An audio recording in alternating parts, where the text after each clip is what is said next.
चाहे बंधुओं उसको कौन मार सकता है। भगवान पांडवों से कहते हैं आज विजय की प्रथम रात्रि है, हे पांडव चलो कहीं प्रेम पूर्वक उत्साह पूर्वक यह रात्रि व्यतीत करेंगे।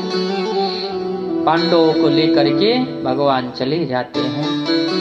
पांडवों के जो 5 पुत्र हैं जो बिल्कुल पांडवों के जैसे ही लगते हैं, वो अपने पिता के सैया पर आते हैं, सो जाते हैं। रात्रि में जब अश्वत्थामा आक्रमण करता है तो 5 पांडव पुत्रों का ही सिर काट लेता है। लेकर के आता है दुर्योधन के पास में, अरे मित्र तुम एक की बात कर रहे थे, देखो 5 का सिर काट के लाया हूं। सुन करके दुर्योधन तो बड़ा प्रसन्न होता है, लेकिन जब गौर से ध्यान से देखता है, पहचान जाता है, डांटने लगता है, अरे मूर्ख ये तुमने क्या कर दिया। अरे इनको मार करके तो तुमने हमको पानी देने वाला भी नहीं छोड़ा। मेरी दुश्मनी पांडवों से थी, पांडव पुत्रों से नहीं थी। ये पांडव नहीं, ये पांडव पुत्र हैं। अत्यंत दुखित होता दुर्योधन का भी प्राणांत हो जाता है। महाराज अश्वत्थामा घबराया, अगर पांडव पुत्र हैं और पांडव जीवित हैं तो पांडव हमको छोड़ने वाले नहीं हैं। भागता है अश्वत्थामा। इधर जब द्रौपदी को पता चलता है, महाराज पुत्रों के पास जाकर के चित्कार करके छाती पीट पीट करके रोने लगती है।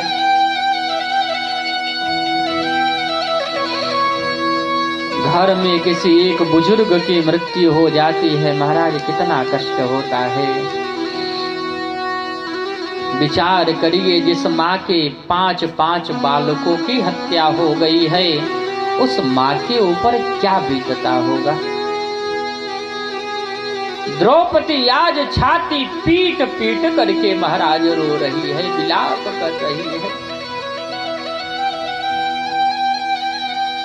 अर्जुन गांडीव उठा लेते हैं, हे देवी तुम इस प्रकार से अधीर मत हो।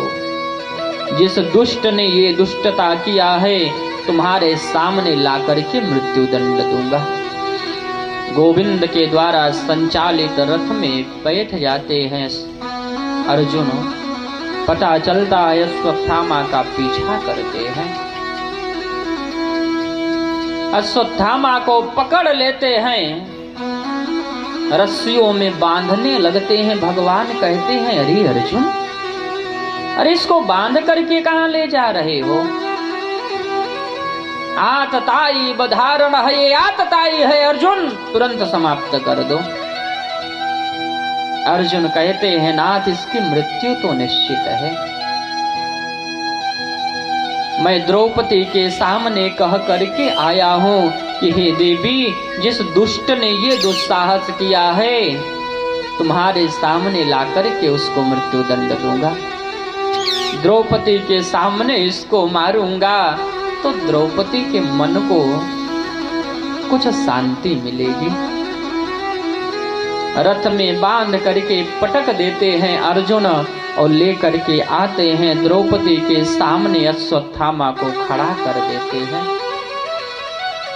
सामने अश्वत्थामा खड़ा है, द्रौपदी रो रही है, विलाप कर रही है। रोते रोते जैसे ही द्रौपदी अश्वत्थामा को देखती है, दौड़ पड़ती है अश्वत्थामा के तरफ और दौड़ करके रस्सियों के जो बंधन है उसको खोलने लगती है।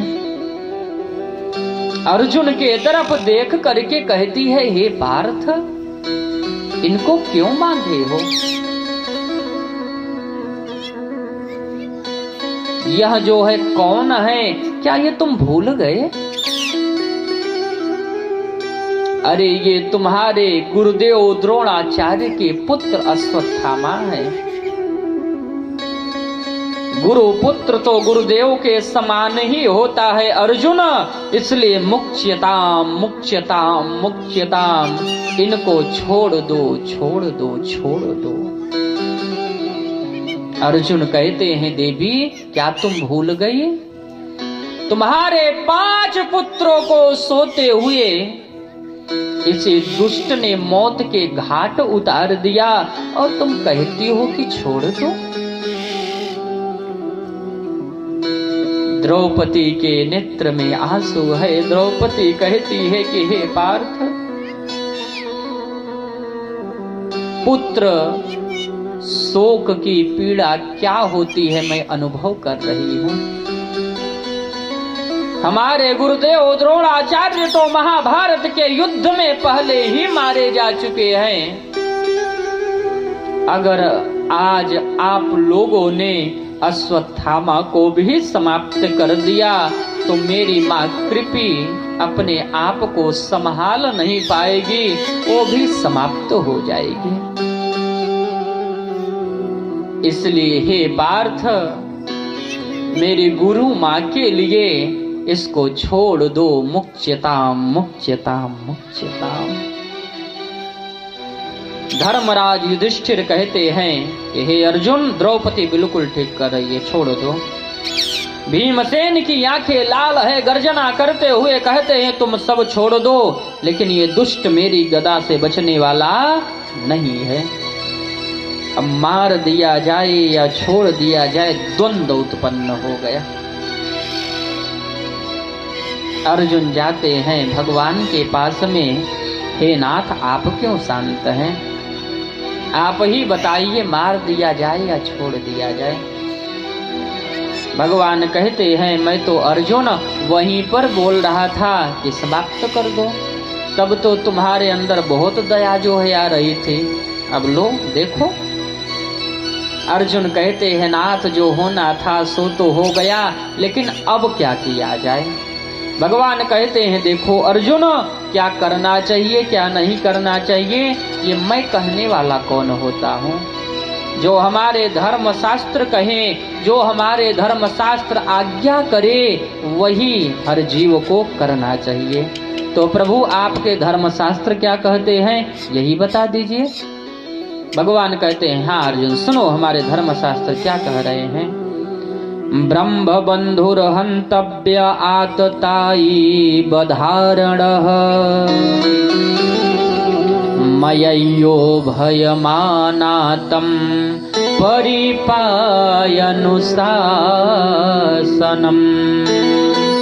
हे अर्जुन, शास्त्रों ने स्पष्ट आदेश दिया है, ब्राह्मण कैसा भी हो, कितना भी पतित हो, कितना भी अधम हो, कभी उसका मृत्यु दंड नहीं होना चाहिए। लेकिन अर्जुन आततायी बधारणः, आततायी कोई भी हो, कैसा भी हो, वह ब्राह्मण ही क्यों ना हो, उसको छोड़ना नहीं चाहिए।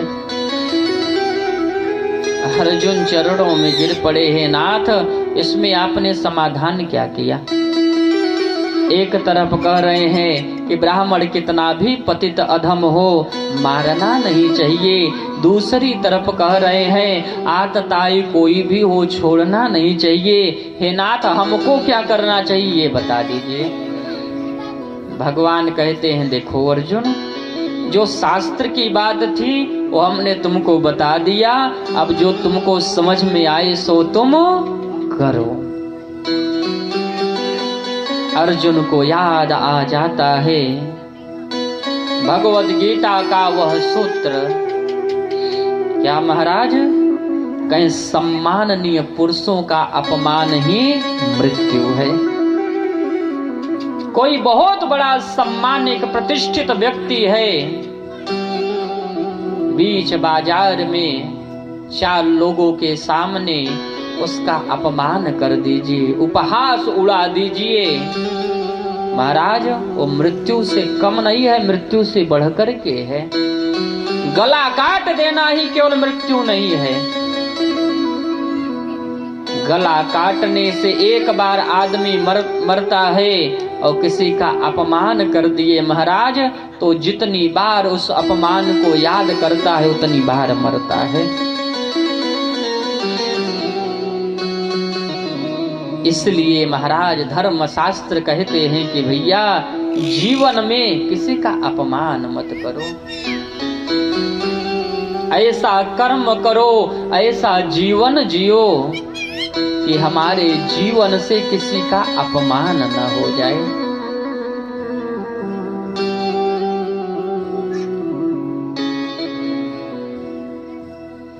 अश्वत्थामा के मस्तक पर चमचमाती हुई मणि को अर्जुन खींच लेते हैं और धक्का मार करके अपमानित करके शिविर से बाहर निकाल देते हैं। अश्वत्थामा आग बबूला होकर के क्रोधित होकर के चला जा रहा है, विचार करता है मैं पांडव वंश में पानी देने वाला नहीं छोड़ूंगा।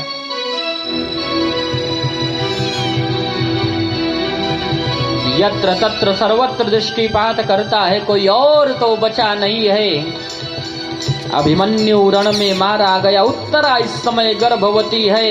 अगर उत्तरा के गर्भ को समाप्त कर दिया जाए तो संपूर्ण पांडव वंश ही समाप्त हो जाएगी। ऐसा विचार करके अश्वत्थामा उत्तरा के गर्भ पर ब्रह्मास्त्र छोड़ देता है। इधर भगवान पांडवों से विदा लेने लगते हैं कि भैया हमको तुम सबके बीच में रहते हुए बहुत समय व्यतीत हो गए, अब हमको चलना चाहिए। सारे पांडव भगवान को विदाई दे रहे हैं। भगवान का एक पांव रथ पर है, एक पांव नीचे है, अभय मुद्रा में सबको आशीर्वाद दे रहे हैं। इतने में क्या देखते हैं, एक अबला रोती हुई चीखती हुई दौड़ी दौड़ी भगवान के चरणों के तरफ आ रही है कि पाहि पाहि महायोगिन देव देव जगतपते नान्यं त्वद्भयं पश्ये यत्र मृत्यु परस्परम्।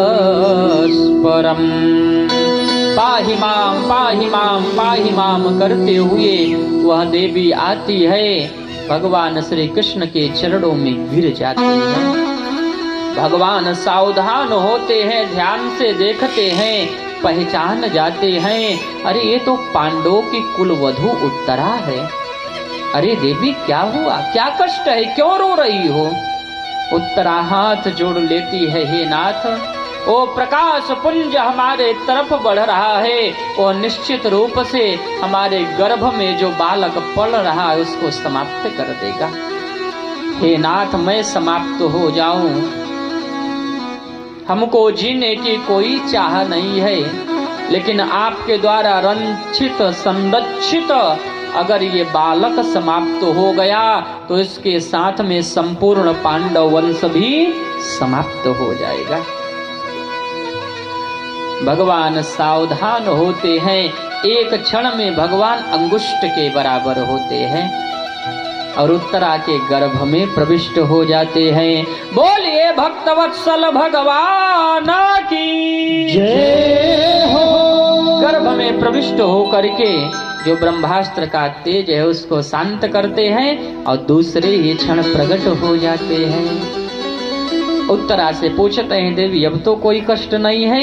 उत्तरा चरणों से लिपट जाती है। महाराज, इस प्रकरण में, इस प्रसंग में एक बात विचारणीय है। जो गलती अपने जीवन में द्रौपदी की थी वो उत्तरा नहीं की।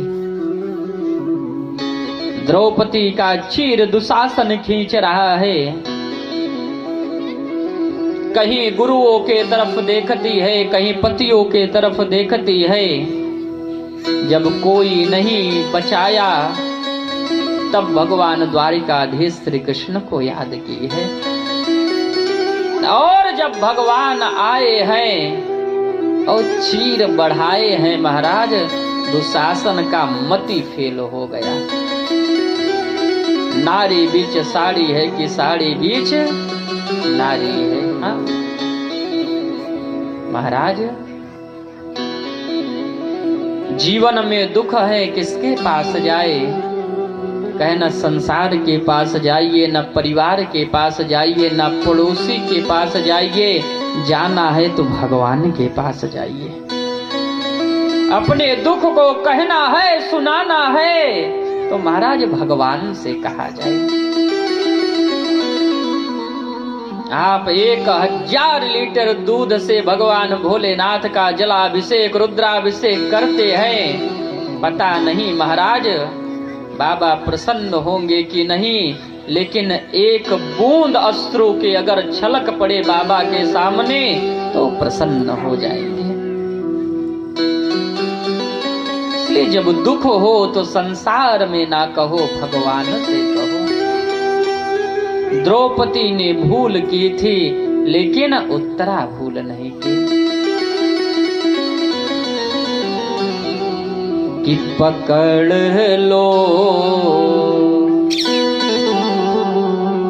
हाथ बनवारी, सभी लोग पुकारे, पकड़ लो हाथ बनवारी, नहीं तो डूब जाएगी। पकड़ लो हाथ बनवारी, पकड़ लो हाथ बनवारी, नहीं तो डूब जाएगी। तुम्हारा कुछ न बिगड़ेगा, तुम्हारा कुछ न बिगड़ेगा, तुम्हारा कुछ न बिगड़ेगा, तुम्हारा कुछ न बिगड़ेगा। हमारी लाज जाएगी, तुम्हारा कुछ न बिगड़ेगा, हमारी लाज जाएगी। पकड़ लो हाथ बनवारी,